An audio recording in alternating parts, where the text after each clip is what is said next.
Twitter पर जिन लोगों के अकाउंट के सामने ब्लू टिक वाला निशान है, अब उन लोगों को कंपनी को पैसा देना होगा। कंपनी ने इसके लिए $8 प्रति महीने का रेट जारी किया है। भारतीय कंपनी के हिसाब से ये रकम करीब 660 रुपए प्रति महीना बैठती है। एलन मस्क की इस घोषणा के बाद लोगों ने उनके फैसले को लेकर बगावत शुरू कर दी। मोरबी पुल की मरम्मत करने वाली ओरेवा कंपनी की संवेदनहीनता पर सबसे बड़ा खुलासा हुआ है। ओरेवा कंपनी सिर्फ टेम्परेरी रिपेयर करके ही पुल चालू करने को तैयार थी। न्यूज 24 के पास ओरेवा कंपनी की चिट्ठी मौजूद है। ये चिट्ठी 2020 में मोरबी के कलेक्टर को लिखी गई थी। चिट्ठी में टेम्परेरी रिपेयरिंग के बाद पुल खोलने की इजाजत मांगी गई थी। चुनाव आयोग गुजरात विधानसभा चुनाव की तारीखों का ऐलान कर सकता है। इसके लिए चुनाव आयोग ने तैयारी पूरी कर ली है। बताया जा रहा है कि पिछली बार की तरह इस बार भी गुजरात में चुनाव 2 चरणों में ही होंगे। खबर यह भी है कि नवंबर के आखिरी या दिसंबर के पहले हफ्ते में ही चुनाव हो सकते हैं। सूत्रों की माने तो काउंटिंग की तारीख 8 दिसंबर ही रहेगी, क्योंकि हिमाचल चुनाव के नतीजों की भी तारीख 8 दिसंबर है। आज अमित शाह हमीरपुर जिला के नादौन में सुबह 10:30 बजे चुनावी जनसभा करेंगे। इसके बाद कांगड़ा जिला के धर्मशाला में 1 बजे और सोलन जिला के नालागढ़ में 3 बजे चुनावी सभा को संबोधित करेंगे। वहीं यूपी के सीएम योगी आदित्यनाथ भी आज हिमाचल में होंगे। सीएम योगी आदित्यनाथ हमीरपुर की भौटा, मंडी की सकराघट और सोलन में जनसभा को संबोधित करेंगे। कर्नाटक में निवेश को बढ़ावा देने के लिए आज ग्लोबल इन्वेस्टर्स मीट का आयोजन किया जा रहा है। प्रधानमंत्री नरेंद्र मोदी आज वर्चुअल तरीके से इन्वेस्टर्स मीट का उद्घाटन कर बैठक को संबोधित करेंगे। उद्घाटन कार्यक्रम में केंद्रीय वित्त मंत्री निर्मला सीतारमण, उद्योग मंत्री पीयूष गोयल और कोयला एवं खनन मंत्री प्रहलाद जोशी के अलावा कर्नाटक के मुख्यमंत्री बसवराज बोम्मई भी मौजूद रहेंगे।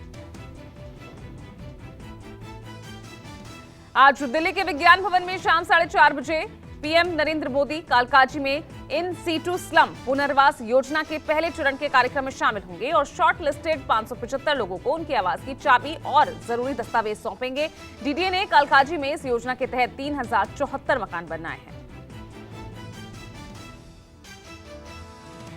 सुरक्षा बलों ने जम्मू कश्मीर में 2 एनकाउंटर में 4 आतंकियों को ढेर किया है। सुरक्षा बलों के अवंतीपोरा एनकाउंटर में सुरक्षा बलों ने 3 आतंकियों को ढेर किया, जो सीआरपीएफ के एक एएसआई और 2 आरपीएफ कर्मियों की हत्या में शामिल थे। वहीं अनंतनाग के बिजबेहरा में जारी मुठभेड़ में भी एक आतंकवादी मारा गया है। मारे गए आतंकियों में एक पाकिस्तानी है और एक लश्कर का स्थानीय आतंकवादी मुख्तियार भट्ट है। ये दोनों भारतीय जवानों की हत्या में शामिल थे। श्रीनगर में सुरक्षा बलों ने बड़ी आतंकी साजिश को नेस्तनाबूद किया है और एक ऑपरेशन के दौरान 3 आतंकियों को गिरफ्तार किया। पुलिस ने उनकी निशानदेही पर 10 किलो बकेट आईईडी बरामद करा, जिसे बम स्क्वाड ने नष्ट किया। गिरफ्तार लश्कर हाइब्रिड आतंकी बड़ी वारदात को अंजाम देना चाहते थे। पश्चिम बंगाल पशु तस्करी मामले में गिरफ्तार तृणमूल कांग्रेस के बाहुबली नेता अनुव्रत मंडल की बेटी सुकन्या इस मामले में ईडी की पूछताछ के लिए दिल्ली रवाना हो गई हैं। ईडी उनसे आज अपने मुख्यालय पूछताछ कर सकती है। इससे पहले सुकन्या को ईडी ने पिछले 27 अक्टूबर को दिल्ली में तलब किया था, लेकिन बंगाल से बाहर होने का हवाला देकर सुकन्या नहीं गई थी। इसके बाद ईडी ने सुकन्या को दूसरी बार नोटिस भेजा।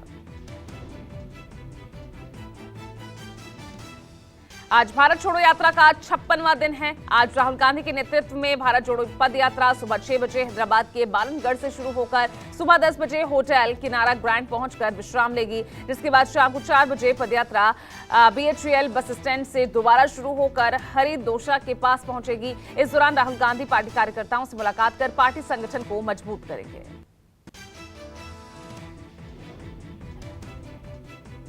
आज सीएम योगी हिमाचल दौरे पर रहेंगे। योगी आदित्यनाथ हिमाचल के 3 विधानसभा क्षेत्रों में चुनाव प्रचार करेंगे। इन तीनों सीटों में हमीरपुर की भौटा, मंडी की सकराघट और सोलन में जनसभा को संबोधित करेंगे। हिमाचल प्रदेश चुनाव को लेकर बीजेपी ने 32 स्टार प्रचारकों की लिस्ट तैयार की है। इसमें यूपी के मुख्यमंत्री योगी आदित्यनाथ पहले नंबर पर हैं।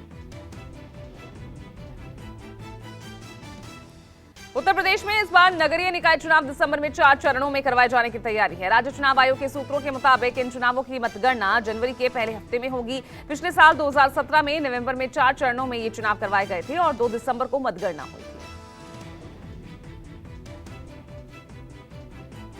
यूपी में यादव मुस्लिम वोटरों के नाम काटे जाने के मामले में चुनाव आयोग ने समाजवादी पार्टी को नोटिस दिया है, जिसके बाद अखिलेशन पार्टी एक्टिव मोड में आ गई है।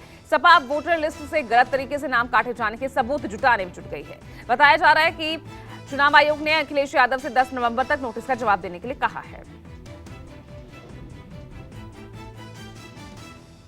ड्रग तस्करी को रोकने के लिए एनसीबी ने विदेश मंत्रालय और आईबी को एक पत्र लिखा है। एनसीबी ने पत्र लिखकर कुछ अफ्रीकी देशों पर प्रतिबंध लगाने की मांग की है। साथ ही कुछ अफ्रीकी देशों के लिए वीजा नियम सख्त करने के लिए कहा है। एनसीबी सूत्रों की माने तो अफ्रीकन ड्रग्स पेडलर से डील करने में जांच टीम को कड़ी मशक्कत झेलनी पड़ती है। उत्तर प्रदेश पुलिस ने नया लोगो जारी किया है। ये लोगो उत्तर प्रदेश के सभी रैंक के पुलिस कर्मियों की वर्दी पर लगेगा। नया लोगो वर्दी के दाहिने हिस्से में नेम प्लेट के ऊपर लगाया जाएगा। इस संबंध में डीजीपी हेडक्वार्टर से आदेश जारी किया गया है। यूपी पुलिस के लोगो में इस्तेमाल किए जाने वाले रंग नेवी ब्लू और रेड है, जिसकी वजह से नए लोगों में यही रंग शामिल किए गए। यूपी में आगरा के सदर थाने में इंस्पेक्टर सदर को हटाने की मांग को लेकर बीजेपी विधायक धर्मेश समर्थकों के साथ धरने पर बैठ गए। मामला पीड़ित की शिकायत पर कार्रवाई न करना और एफआईआर दर्ज न करने को लेकर था। केंद्र और प्रदेश में अपनी सरकार होने पर भी धरने पर बैठे बीजेपी विधायक एसएसपी के आश्वासन के बाद धरने से उठे।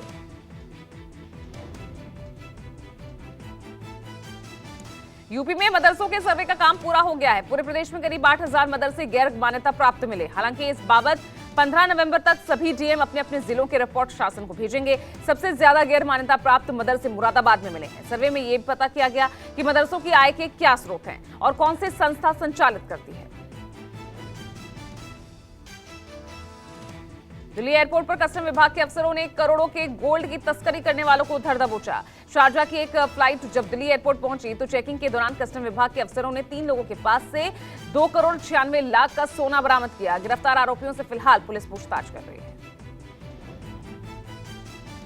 बॉलीवुड एक्टर सलमान खान की मंगलवार को मुंबई पुलिस ने सिक्योरिटी बढ़ा दी है। मुंबई पुलिस की ओर से सलमान खान को वाई++ सिक्योरिटी दी जाएगी।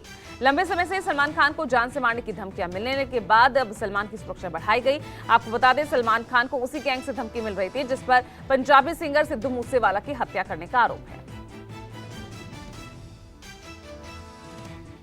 T20 वर्ल्ड कप में आज भारत का मुकाबला बांग्लादेश से है। ये मैच आज दोपहर 1:30 बजे से एडिलेड के मैदान में खेला जाएगा। वहीं इस मुकाबले में जीतने वाली टीम मेगा इवेंट के सेमीफाइनल में जाएगी, जबकि हारने वाली टीम के लिए आगे की राह थोड़ी कठिन हो जाएगी। आपको बता दें कि भारत की T20 विश्व कप 2022 में अच्छी शुरुआत रही।